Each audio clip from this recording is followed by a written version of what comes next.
natural terrain, so to speak.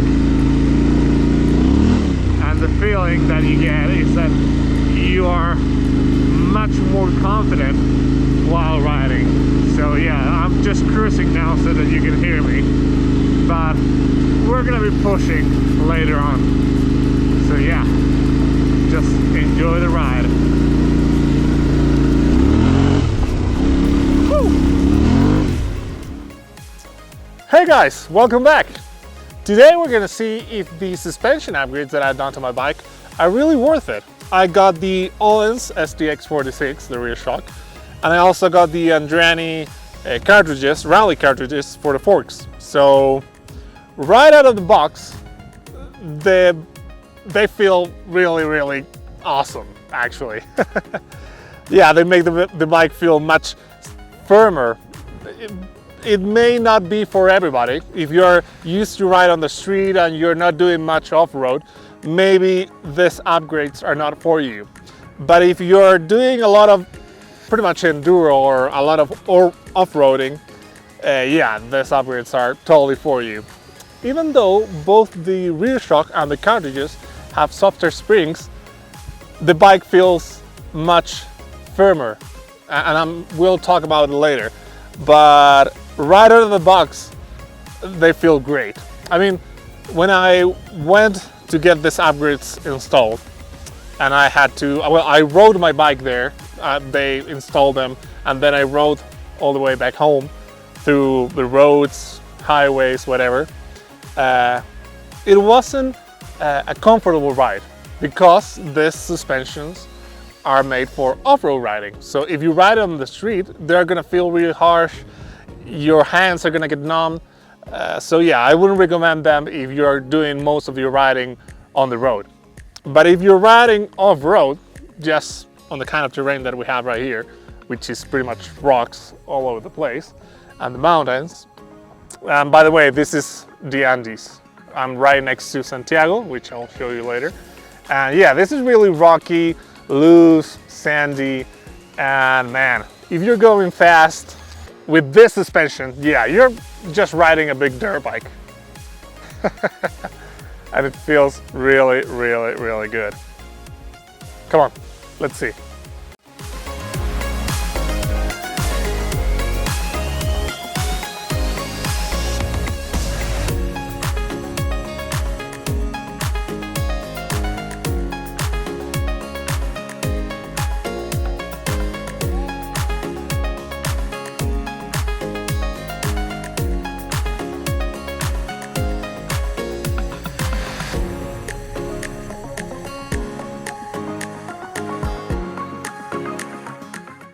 So this is the Ohlins STX46. Right on top you have the compression adjustment knob, right on top of the piggyback. This other one, this big one, is the preload adjustment for the spring. And down the bottom you have the rebound adjustment knob.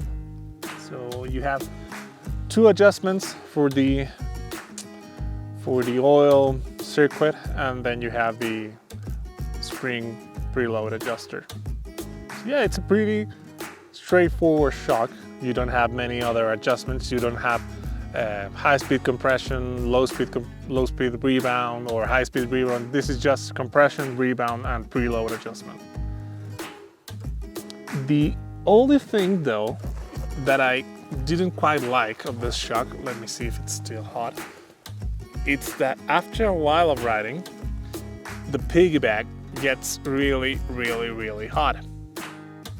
What I really like of this rear shock is that it enables me to really play around with the bike. It makes me feel much more confident riding, and that is what is allowing me to go much faster.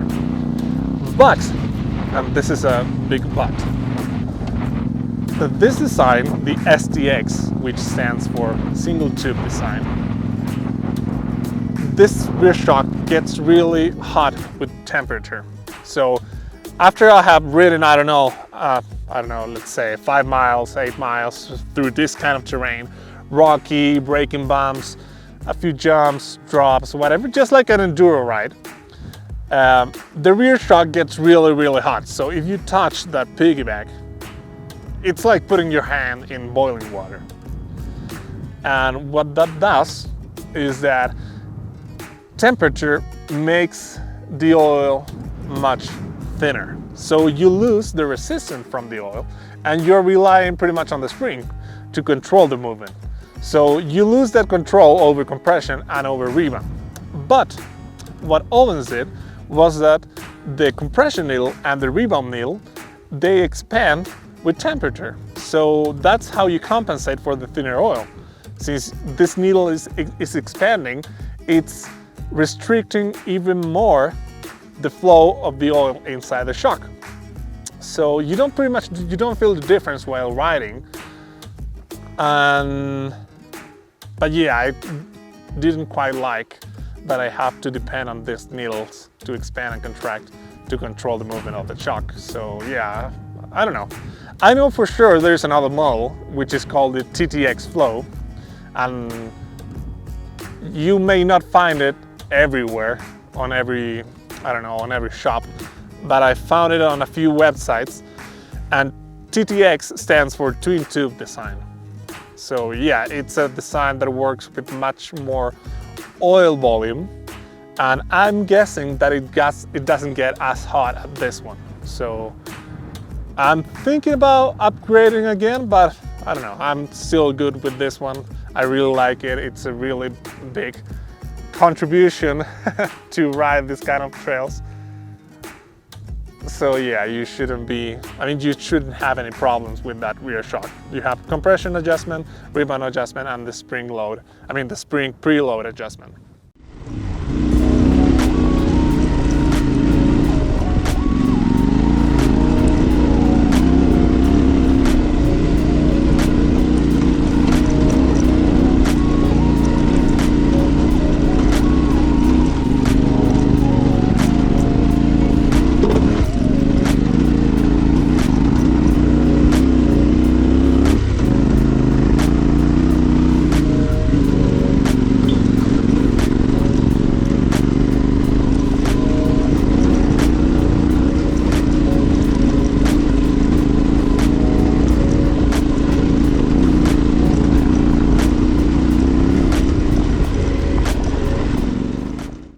On the front, you have the Andreani rally cartridges, and they only have rebound and compression adjustment. Again, pretty simple design, and you only have two knobs to play with. And the cool thing that I found is that both adjustments are on top on the forecaps. So yeah, on one you have the compression adjustment, and on the other one you have the rebound adjustment. So you don't have to kneel down and look up trying to see where your compression adjustment was, just like the original cartridges that come with this bike. Here we're going to do a little comparison between the stock suspension of the bike and the upgrades that I got, which are the Ohlins STX46, as I already told you, and the Andreani rally cartridges. So let's start with the stock suspension. The rear shock comes with a spring that it's 70 newtons per millimeter. Let's call it stiffness. That's the stiffness of the rear spring. And most people take it up to an 80 newtons per millimeter spring. This is because most people think that their rear spring is too soft, instead of thinking that their rear suspension is too soft. So they try to fix this softness problem just with the spring. And the forks of the bike come with springs that are 5.8 newtons per millimeter, and most people, including myself, take it to springs that are 6.9 newtons per millimeter. What I'm trying to say with this is that there is a wrong conception in the market, in the industry, because people try to fix their suspension by swapping their springs. And why is this problem? Because the upgrades that I got, the rear shock, the Ohlins, and the Andreani cartridges, the rear shock comes with a spring that is 70 newtons per millimeter, and the cartridges come with springs that are 6.0 newtons per millimeter. So as you can see, my upgrades, the upgrades that I got, have pretty much the same springs as the stock suspension. So how is it that I'm feeling now my suspension much harsher, much more stable than the stock suspension if they have pretty much the same springs? And this is because Ohlins and Andreani have managed to design their oil internals in a way that you don't rely as much on the springs, but you rely most on what the compression adjustment can do, or the compression valving can do, and the compression rebound can do. So yeah, that's the main purpose of getting custom valving, because you rely on your suspension as a whole and not only on the spring. Regarding the adjustments that these suspensions have, the rear shock, the original rear shock has, let me check, it has 18 clicks for the compression adjustment and 23 clicks for the rebound adjustment. And the forks have 19 and 17 respectively. So yeah, I would say it's a pretty wide field to play with. You well, since most people find their suspension too soft, what they were doing is that they would swap their springs, and they would also be using the edge of these adjustments. For example, I was using pretty much my compression adjustment was pretty much closed on the forks and almost closed on the rear shock, which is of course not the optimal position to use your adjustments. If you're using the edge of your adjustments, maybe you're in the need of a custom valving job. And comparing the adjustments on the stock suspension with the ones that I got now with the upgraded suspension, we have that the rear shock has 23 clicks for compression, and this is, I'm not sure about this, but I felt that it had 44 clicks of rebound adjustment. I'm telling this because I felt that I wasn't feeling any more clicks after 44 clicks, so I just counted 44. And the rally cartridges, they don't have clicks, they only have 1.5 turns, both compression and rebound adjustments. So you may be thinking that it's not that much, because if you translate a quarter of a turn as 1 click, you only have like 6 clicks available for rebound and compression. But I don't know how they did it, but Andreani really managed to make those turns count. What I'm saying is that you can turn it 1/8 of a turn and you would feel the difference immediately. So I've only, I think I'm in the middle of those adjustments. They come completely open, the rally cartridges. They come with the